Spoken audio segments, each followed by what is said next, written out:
Yo, what is up, guys? I'm on YouTube. What is up, guys? It's Linz back for another video. Today, I wanted to go over a trait that you cannot lead without, and it's a trait that is overlooked by many because it's kind of soppy. It's got a soppy name, People it has this name that people make an opinion about, but it is truly a trait that we need as men. It's a respectable trait that you can't really get to where you want to get to without. You're gonna, you know, collapse time and time again. You're gonna face adversity, and the point is, you need to know how to get through that adversity because real masculine men are calm in the chaos. They know how to proceed when faced with hard emotions, when faced with challenges, and there's no other way to go other than the adversity way if you want to be successful. You've got to be that man that takes the punches, that takes the arrows. You know what I mean. So, let's get into the video. You can't lead without this trait, and that trait is dun, dun, dun, dun, dun, emotional intelligence. Okay? Could you guess it? I'm not sure. I've been pretty aware of my own emotional intelligence, and that I've been able to control my emotions over the years. I didn't used to be that good at it, and now when something triggers me, I'm aware of it. When something that shouldn't trigger me, because I know what's right and wrong, as we all do, and when I feel myself feeling some sort of resentment, maybe over something that someone else did, I kind of pull myself up on it in the moment and ask myself, why am I feeling this way? That's not right. It's not, I don't need to be feeling this way. It's not helping me. It's not helping anyone. It's actually a bad trait, especially if you're not aware of it. If you pick yourself up, as soon as you become aware of something that triggers you and you feel a certain way, you become aware of it, you don't react. But if you're not aware of this, it can be dangerous because you're going to be faced with situations with your partner, for example. And sometimes women just test you. Like, you get tested all the time. And if you treat it like a test, then you're going to proceed a lot better. You're going to be faced with a situation and just go, why? Why is she acting like this? Like, is she trying to drive me insane? You know what I mean? Not saying all women are like that, but I'm just saying, like, sometimes men just go, why are women acting like this? And that can lead you to reacting in a certain way. And then all of a sudden, her mood's changed and she's in a different mood. But you've reacted in a certain way and you've dug the hole deeper and you could have avoided something that straight up could have been avoided. It could be at work when, you're at work and you're faced in a high pressure environment. And, there's a million things going on and you're just losing it a little bit. It's too chaotic, and all of a sudden, someone comes up to you with another problem, and you just about lost it. You just about flipped the table. You see, it's not that deep. If you're aware of this anger building up, you don't need to flip the table. You just need to go, all right, take a deep breath, move forward. It's not that deep. It doesn't need to ruin your day. You don't need to give all your energy to this thing. But yeah, emotional intelligence is a desired trait by many, but it's looked at as a soppy trait for women. And it's not. Men need this trait to be able to lead themselves, be able to lead their relationship, and be able to lead in life. But yeah, to give you the definition of emotional intelligence, it would be to be able to control the way you feel in situations, be able to understand awareness. My computer is absolutely blowing up right now. One second. Yeah, so what is it?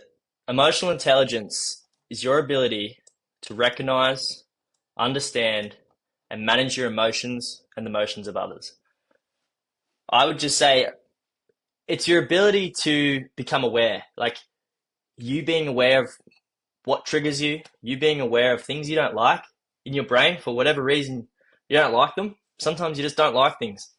You can't let them get in the way. You being aware of not being biased to your own opinions in times where you just need to make a decision, in times where business is business, you know? You can't be emotional in business, right? You're going to make the wrong choice. This is emotional intelligence. If you become attached to something, right? So, what it actually looks like, not snapping when triggered or breaking down. So, like I said, in that chaotic situation, and I'm faced with them a lot. I'm a foreman and I work with a team of 25 and I'm in a high pressure environment, especially when the heat's on us, where we are carpenters. And when the heat's on us, we're a key trade to get jobs done over the line. And if we're holding up other crews, the pressure's on. You know, I can't make a mistake as a leader.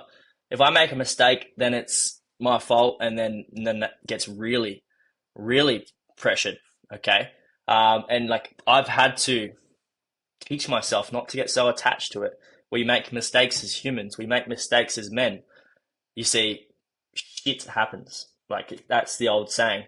But yeah, when you become aware that you're feeling anxious, when you're feeling this stress, when you're feeling angry, when you don't understand something, you become aware of it, take yourself away from it, and you feel a lot better.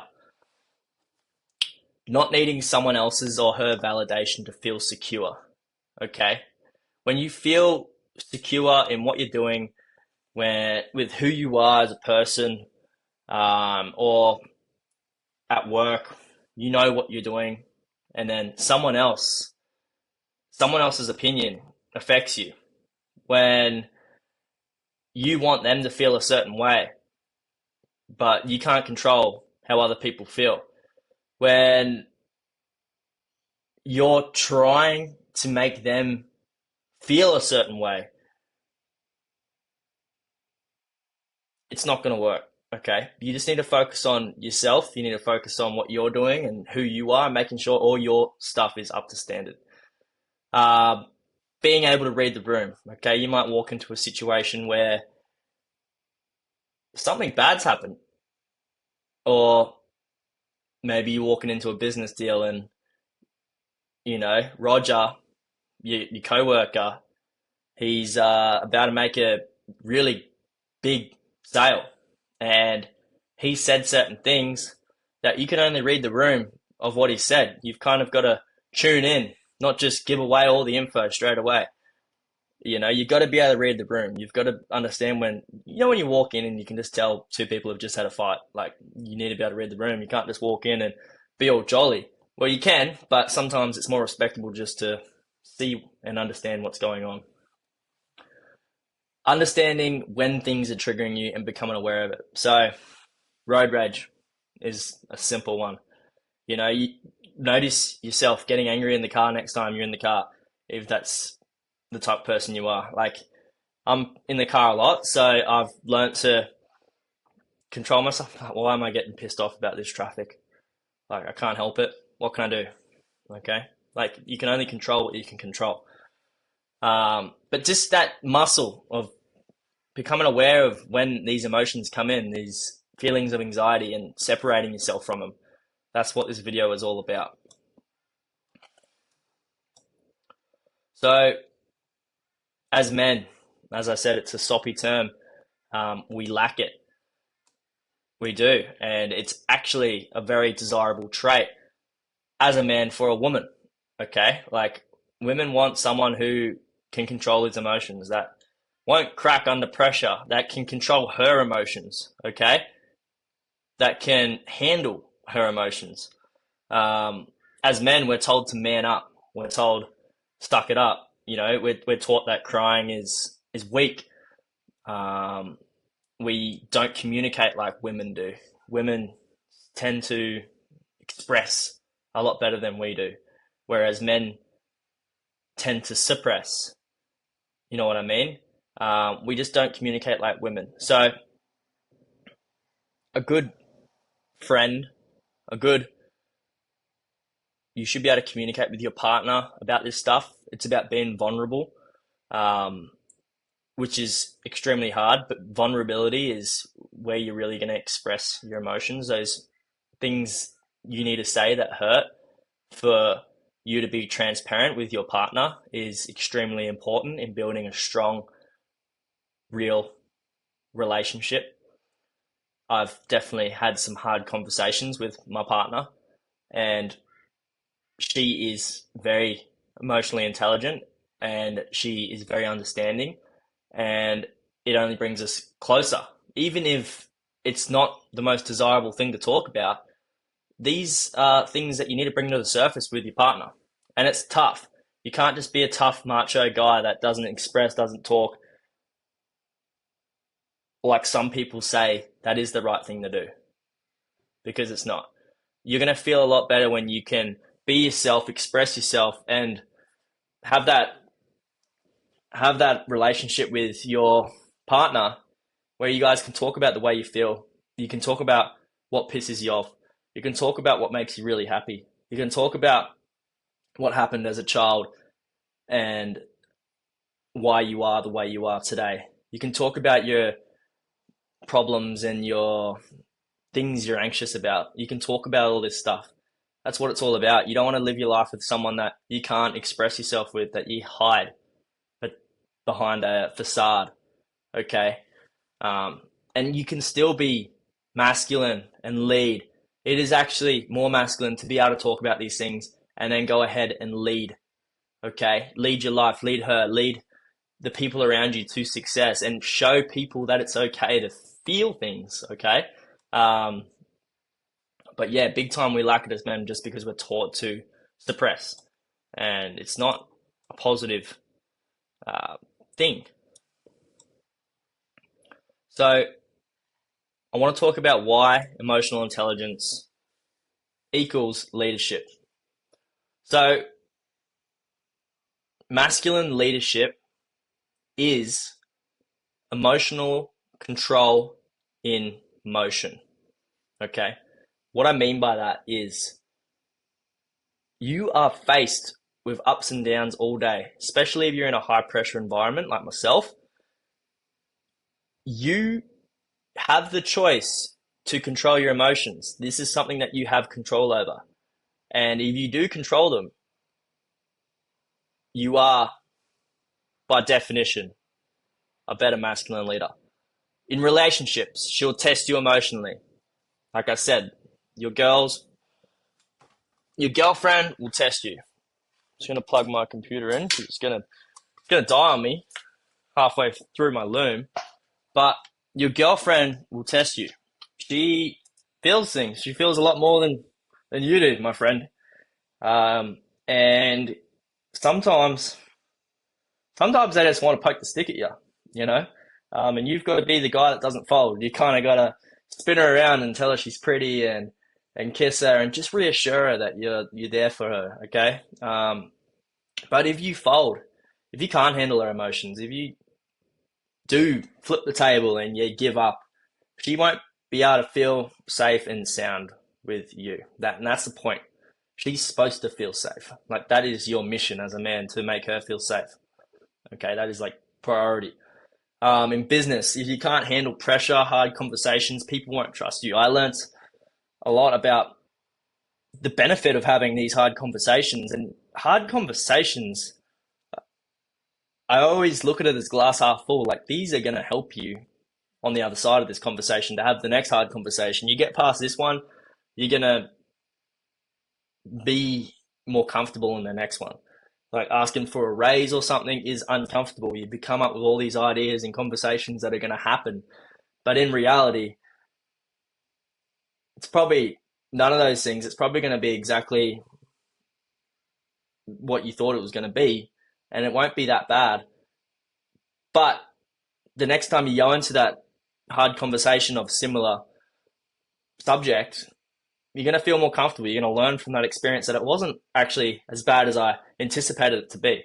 But yeah, if you can't handle pressure, if you break down at work, if you just, people can't trust you. They can't give you They can't give you a job, a task, and be like, yeah, he doesn't need supervision, right? Like you need to be able to handle stuff on your own and be left alone.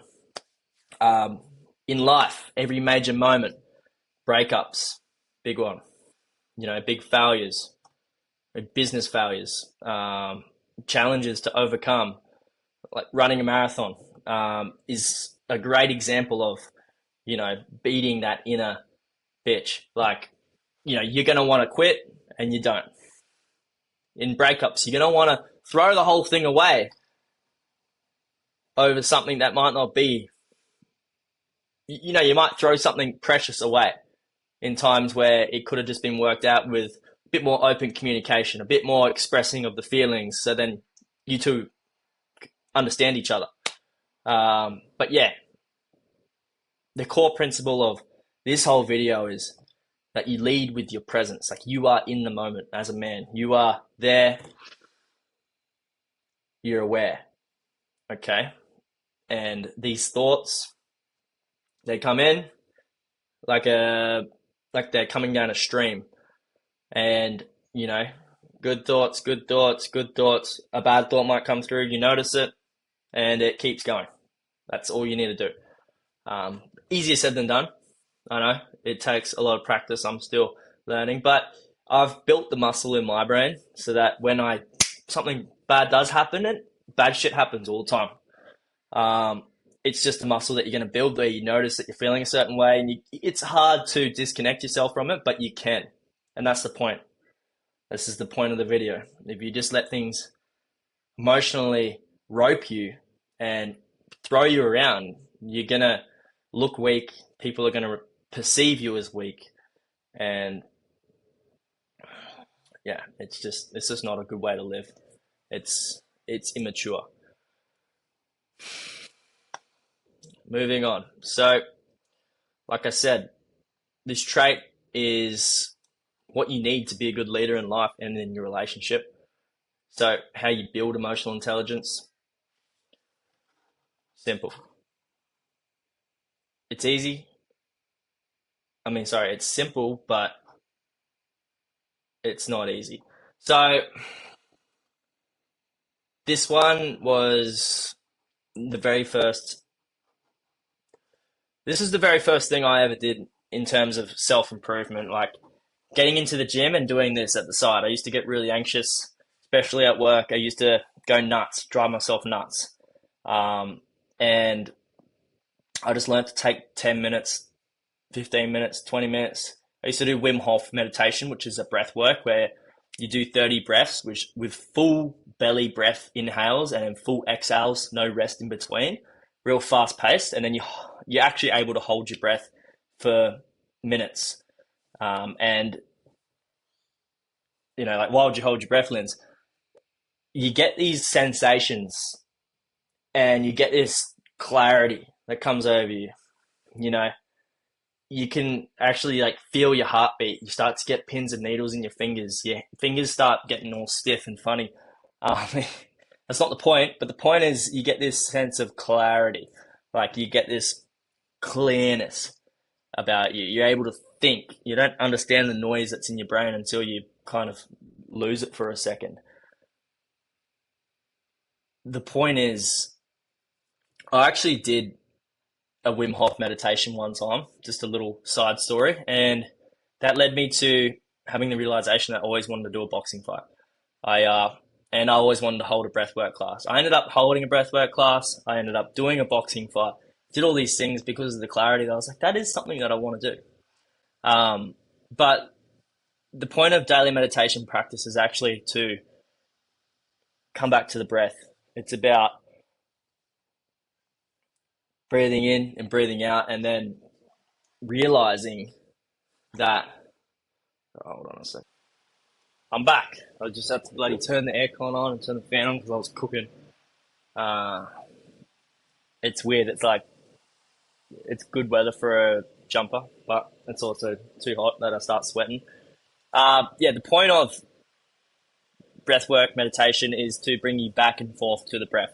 And what this is going to do is it's going to help you focus on one thing, because you notice when you try to focus on your breath, when you do it, that a thought's going to come in within the first few seconds of you focusing on your breath.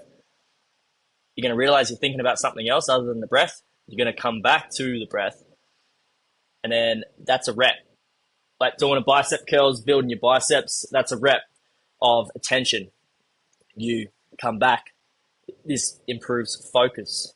And this focus is what you need when you're having everyday conversations, when you're talking to people and you don't just start thinking about something else mid-conversation. When you're talking to your missus, you give her 100% focus. When you're in a business meeting, you can focus and not start thinking about other things. Very important, but it's also important when you start to notice these bad emotions, these bad thoughts, and you bring yourself back to where you were a few seconds before that, and you go, why am I feeling this way? You see, this is probably the most important one, is just taking 10 minutes each day just to breathe, and getting some sort of meditation practice. It's going to be boring, but it's just what you do. And it's not embarrassing at all. A lot of people don't do it. A lot of people judge me for doing it. I just do it anyway because I know how good I feel. I've been doing it for years. Number 2 is journaling your thoughts. So just getting in the habit of opening up a journal and just being raw as it comes, brother. Like getting down to the deep stuff. I'm talking about these things that make you feel certain ways, talking about how much you love this girl, talking about like how much you hate this guy. Like just get this stuff out on paper. And when you do that, it kind of does something for your brain. It lets you understand the situation a lot better. It gives you clarity. And then the next day you go out and you live your life with clarity. You come back the next day, you write your emotions down. And then you're kind of a step forward in some sense. You're not stuck at the hold of, I love this girl. You know, you love this girl because of this and because of that. And then you don't like her because of this. Like you kind of just get to the bottom of things. You've got clarity on why you're doing things. You've got clarity on why you are the way you are. Very good practice. Trigger awareness. So be conscious when you're in your everyday life, driving, when you're at work, when you're with your partner, to be conscious of these triggers. Something that makes you feel a certain way. Any emotion, anything. Sadness, anxiety, anger, excitement, happiness. Any emotion. Why do you feel this way? Journal about it the next night or that following night. Understand why things trigger you, because they don't trigger everyone. These are things related to you. And the sooner you understand these things, the sooner you're going to be able to operate better in your life and just not get affected by things when you don't need to be get affected, and bathe in the goodness of things. Do more of the things that make you feel great because you know what makes you feel great. Yeah. The 4th one is honest reflection. Like journaling, you should do some reflection every night. Like, basically, you might have had a bad day. Reflect on it. What could you do better the next day? What should you have not have said? Why did you say that thing? You know, just ask yourself 3 things you can improve, 3 things you thought you did well, and then a bit of gratitude never hurts either. That's always good vibes. And the last one is adversity training. Like this is all to become aware, okay? Like adversity training is just getting out there in the gym, pushing yourself, going out there for a run, breaking that kind of barrier in your mind that you have to quit, jumping in an ice bath, doing something hard, you know, just getting good at sitting in the shit. You know what I mean? Like just get good at copping punches to the nose. Like you can handle things, you know, so when something of adversity comes your way, you just know how to push forward. You know, I've handled way harder things than this today. What, you think a conversation is going to break me? Come on, brother. You're dreaming. But yeah, just doing hard things. It's the age old saying, like, you know, hard times create strong men. That's exactly right. Like in these times, we got it pretty easy. We got food at the click of a button. We've got cars that drive us around. We've got dopamine filled social media posts and programs and video games that are better in the video game than in real life. Some guys believe. Um, it's just easy ways to escape adversity. It's easy ways to be comfortable. But yeah, you train your mind to be strong and calloused, and you'll be able to handle situations better. And then you meditate every day, and you become aware of things that are affecting you. You bring things to the surface. You reflect on it. You journal. These habits should be in daily practice, and then they will become more and more natural as the time proceeds. But yeah, you follow these habits, they're gonna change your life. You're gonna become more emotionally intelligent. And I should have added another one, but like, find a mate, your partner, just practice being vulnerable. Vulnerability is something that I'm still learning myself. Like, I'm finding a lot of stuff out about me. I'm very blessed to have the girl I do in my life, but like, I literally bring things to the surface I haven't brought to the surface in my life before. So she's copping it. I'm like, fuck.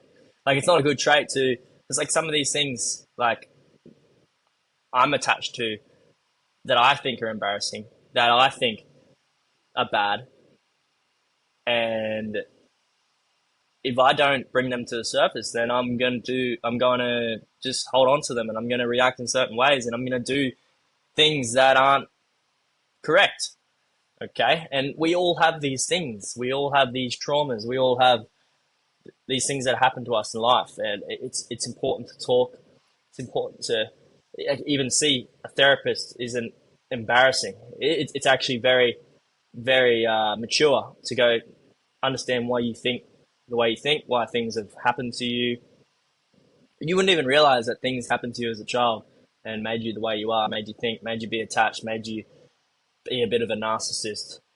And you don't even realize it because of something that happened with your parents or an experience. But the point is, I want you to be more vulnerable with talking about the way you feel and not being ashamed of that.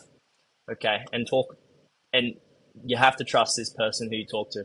Like, you have to know that they have their best intention for you and they love you. Okay. So, to end this video, the most masculine men you respect, they're calm in chaos. That's emotional intelligence. That's leadership. This is a key ingredient, okay? You get this one on lock.